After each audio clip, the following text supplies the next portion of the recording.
Auzubillahiminash-shaytanir-rajeem. Bismillahir-rahmanir-rahim. Assalamu alaikum students. How are you all? And I hope you all will be having a good time at home. Now, as you can see, our today's lecture is about the figures of speech. Figures of speech. Now, what are figures of speech actually? Speech means the talkings that we do, the things that we speak, the words that we utter. जो बात हम करते हैं उस बात को हम कहते हैं स्पीच.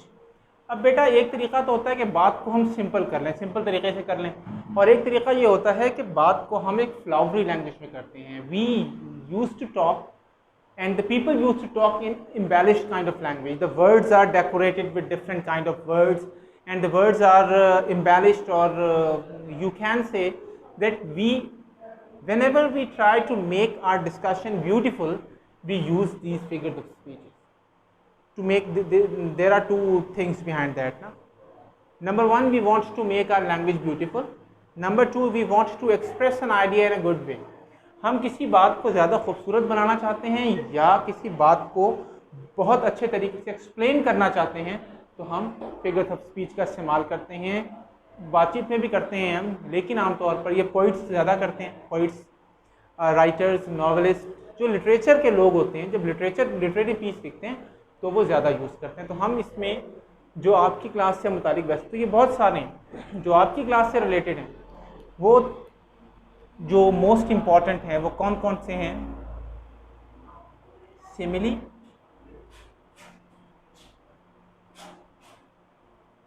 मेटाफर,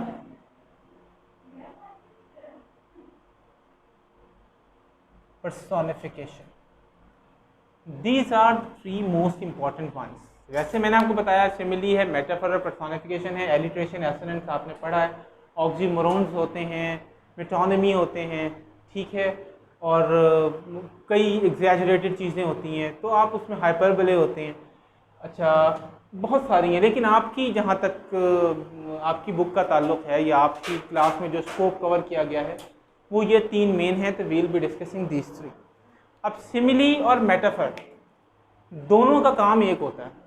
अब सिमिली को हम उर्दू में क्या कहते हैं? तशबीह. और मेटाफर को हम उर्दू में क्या कहते हैं? इस्तिआरा. ठीक है, तो तशबीह और इस्तिआरा, मकसद क्या होता है इन दोनों का, या मतलब क्या होता है? बेसिकली तशबीह में भी और इस्तिआरे में भी हम किसी एक चीज़ को किसी दूसरी चीज़ से कंपेयर करते हैं, मवाजना करते हैं. हम एक बात को क्लैरिफाई करना चाहते हैं, ज़्यादा बेहतर तरीके से अपने जज्बात और ख़यालात जो हमारे जहन में हैं उनका इजहार करना चाहते हैं ज़्यादा बेहतर तरीके से, तो हम सिमिली या मेटाफर का इस्तेमाल करते हैं, इनकी मदद लेते हैं हम. ठीक है, तो सिमिली में हम क्या करते हैं?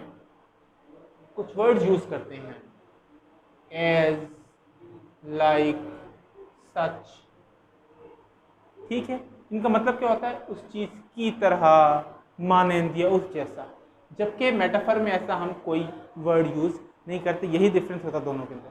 फॉर एग्जाम्पल, अगर हम ये कहते हैं ना कि ही is as tall as a tower. He is as tall as a tower. वो इतना ऊंचा है, इतना लंबा है जैसे कि कोई टॉवर होता है. जब हम मेटाफर के तौर पे यूज़ करेंगे तो हम क्या कहेंगे? He is a tower. वो एक टॉवर है. ठीक है, इस तरीके से he runs like a cat. Like का वर्ड भी यूज होता है. ठीक है, कि वो भागता है जैसे कि बिल्ली भागे. ठीक है, अगर हम ये कहते हैं कि ही इज अ कैट, वो एक बिल्ली है. अब इसमें क्या है? आपने उसको बिल्ली करार दे दिया. ठीक है, इसी तरीके से शी इज अ फॉक्स, आप ऐसे यूज़ करते. लेकिन आप सिमिली में यूज़ करेंगे तो शी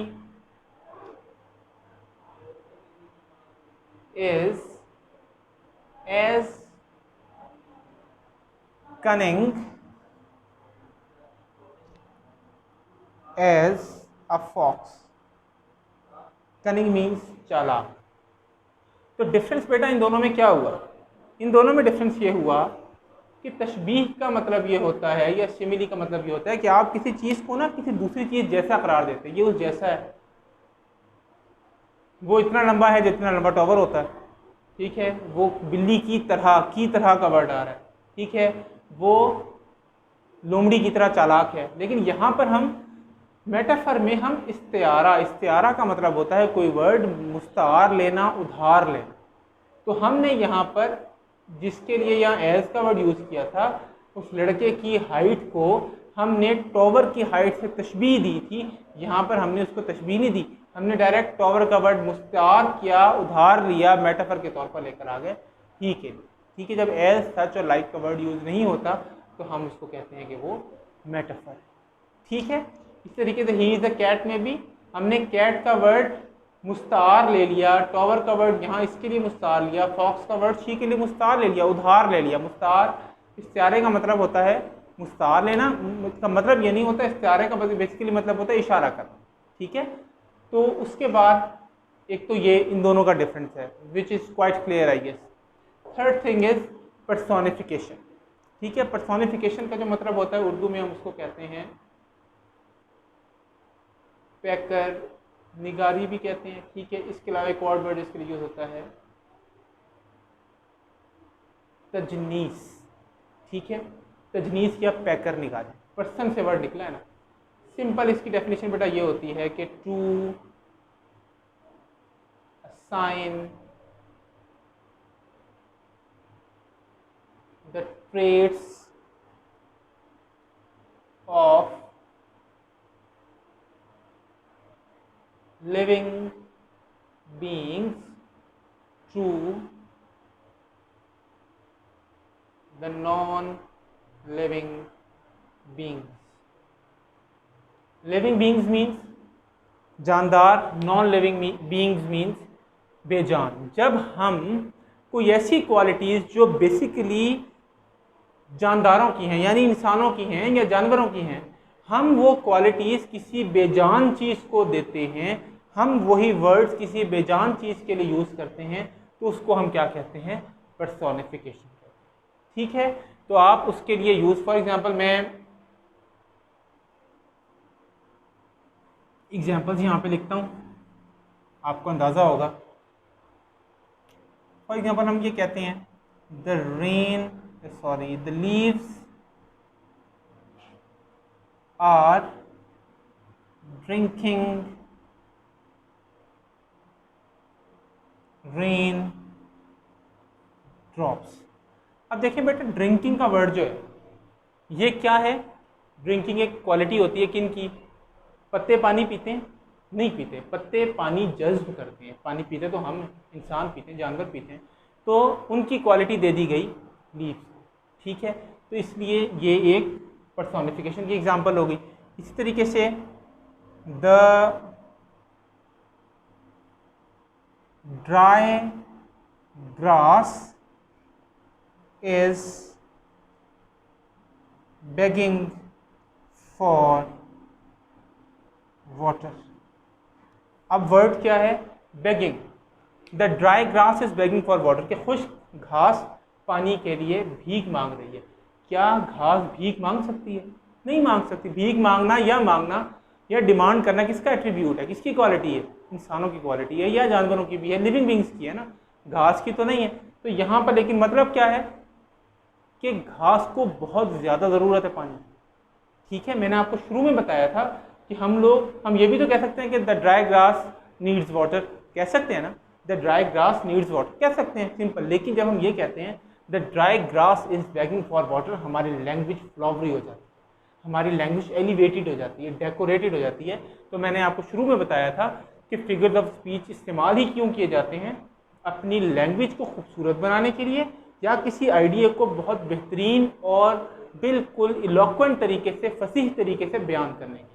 ठीक है, तो the dry grass is in need of water, ये भी इसका वही मतलब होता है। लेकिन जब हमने ये कहा it is the dry grass is begging for water, तो बेगिंग का वर्ड बेसिकली पर्सोनिफिकेशन की टेक्निक को शो कर रहा है। ठीक है, इसके अलावा एक और एग्जांपल आपको लिखता हूँ, आप उसमें बताएं कौन सी, आप जज करें उसको। The train was throwing her smoke over her shoulders. The train was throwing her smoke over her shoulders. कि ट्रेन जो है वो अपने शोल्डर्स के ऊपर से, शोल्डर्स जो है वो धुआं निकाल रही है, थ्रो कर रही है, फेंक रही है। ट्रेन फेंकती तो है, थ्रो तो करती है, एमिट करती है, निकालती है, वो तो ठीक है। इसमें पर्सोनिफिकेशन की तरह क्या थ्रोइंग है, ठीक है, थ्रोइंग का वर्ड भी है, क्योंकि हम अगर एमिटिंग का वर्ड यूज़ करें, डिस्चार्जिंग वो एक और बात, थ्रोइंग तो है ही एक एट्रीब्यूट किसी का। लेकिन आप ये भी देखें कि इसके अलावा हर का वर्ड यूज़ हुआ है। क्या हर का वर्ड ट्रेन के लिए यूज़ होता है? ट्रेन तो बेजान चीज़ है, ट्रेन के लिए तो एट आना चाहिए, लेकिन हमने ट्रेन के लिए क्या वर्ड यूज़ किया? हर। इसके अलावा हमने क्या यूज़ किया? हर शोल्डर। क्या ट्रेन के शोल्डर होते हैं? नहीं होते, लेकिन हमने यूज़ किया, और पोइम्स में ऐसे यूज़ होता है।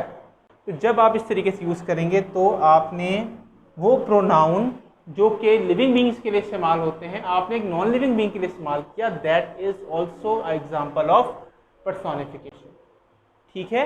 अब इस तरीके से ये शोल्डर का वर्ड है, नाउन है, ये प्रोनाउन था, ये नाउन है। हर शोल्डर, शोल्डर इंसानों के होते हैं, जानवरों के भी हम कह सकते हैं होते हैं, इंसानों के होते हैं, ट्रेन के होते हैं, कोई नहीं होते, लेकिन हमने यूज़ किया ना। जब यूज़ किया और जब हमारी लैंग्वेज में किसी पोइट्री में या किसी भी चीज़ में ये यूज़ हुए तो ऑटोमेटिकली हर शोल्डर एग्जाम्पल हो गया पर्सोनिफिकेशन की, ठीक है। क्योंकि ये शोल्डर किसके लिए? ट्रेन के लिए यूज़ हुआ। ट्रेन के शोल्डर तो नहीं होते, लेकिन बात हमने बिल्कुल अपनी प्यारे तरीके से, खूबसूरत तरीके से कर दी। इसका मतलब ये है कि पर्सोनिफिकेशन में वर्ब भी आएगा,